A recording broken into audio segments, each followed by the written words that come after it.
Paulo de Tarso, um homem cujo legado é lembrado em todo o mundo. Sua história de vida e ministério é uma das mais emocionantes da Bíblia.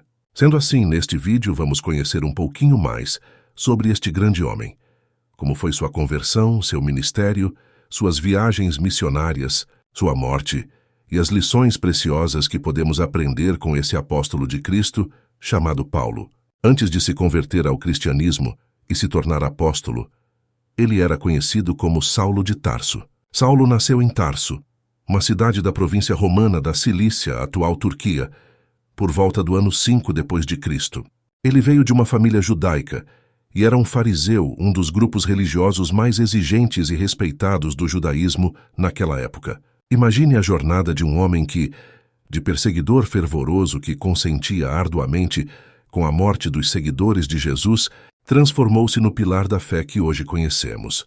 Paulo, antes Saulo, viajava de cidade em cidade com uma missão: silenciar os seguidores de Cristo a respeito do caminho da salvação. Saulo estava tão comprometido com a erradicação do movimento cristão que ele próprio percorreu várias cidades para prender e perseguir os seguidores de Jesus, buscando impedi-los de permanecerem na fé. Mas em um encontro divino, sua visão do mundo mudou para sempre.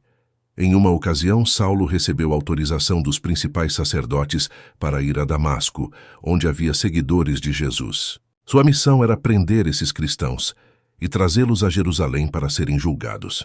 No caminho para Damasco, enquanto Saulo estava se aproximando da cidade, aconteceu um evento extraordinário.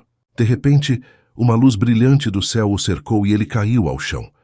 Uma voz poderosa e sobrenatural ressoou em seus ouvidos, dizendo: "Saulo, Saulo, por que me persegues?" Saulo, tremendo e atordoado, perguntou: "Quem és tu, Senhor?" E a voz respondeu: "Eu sou Jesus a quem tu persegues. Levanta-te e entra na cidade, e lá te será dito o que deves fazer." Os homens que acompanhavam Saulo estavam perplexos, pois ouviam a voz, mas não viam ninguém. Saulo estava no chão.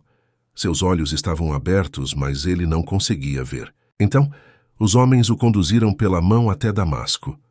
Durante 3 dias, Paulo ficou cego e não comeu nem bebeu. Enquanto isso, o Senhor apareceu em uma visão a um discípulo em Damasco, chamado Ananias, e disse-lhe para visitar Saulo.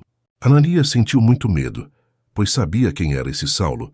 Porém, o Senhor lhe assegurou que ele era um vaso escolhido para levar o nome de Jesus perante os gentios, os reis e os filhos de Israel. Ananias, então, obedeceu à ordem de Deus e encontrou Saulo.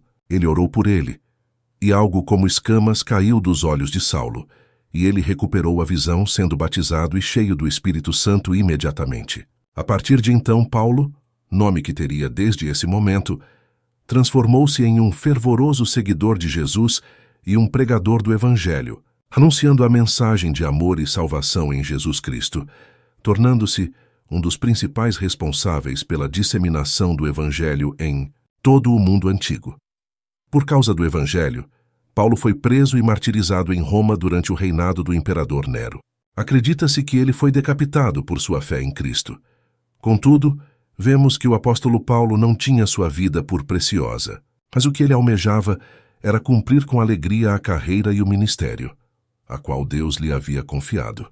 Mas o que podemos aprender com a vida do apóstolo Paulo?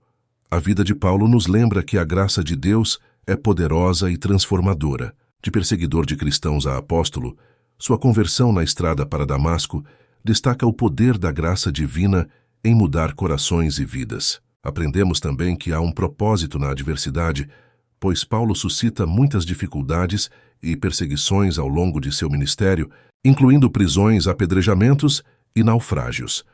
No entanto, ele provou uma resiliência notável e uma dedicação inabalável ao propósito de Deus em sua vida. Suas adversidades não o desanimaram, mas o apoiaram a continuar pregando o Evangelho, fortalecendo a igreja. Também aprendemos com o apóstolo Paulo que encontramos a força de Deus em nossas fraquezas, pois Paulo reconhecia sua própria fraqueza e dependência da capacitação do Espírito Santo para realizar o ministério que Deus o chamou para realizar. Ele enfatizou que é o Espírito Santo que nos guia, fortalece e capacita a cumprir a vontade de Deus. A história de Paulo é um testemunho do poder e da graça divina que atua na vida de seu povo para cumprir seus propósitos. Suas palavras revelam a realidade da força de Deus, manifestada em nossa fraqueza. Ao longo de seu ministério, o apóstolo Paulo enfrentou provações e perseguições por causa de Cristo. Apedrejado, espancado, preso e até naufragado, ele passou por muitas dificuldades. Apesar das adversidades, ele permaneceu firme em sua fé, sempre fortalecido pela poderosa presença de Deus. Mesmo quando se sentia sozinho, abandonado por alguns, a generosa graça de Deus o sustentava.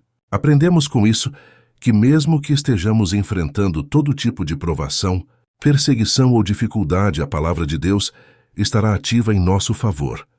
Pois Paulo, apesar de preso naquele tempo, ele mesmo afirmou, quando escrevia para seu irmão Timóteo, que sofria trabalhos e até prisões como um malfeitor, mas a palavra de Deus não estava presa. Dessa forma, contrariando a lógica, Paulo dizia muitas vezes, lembrai-vos das minhas prisões.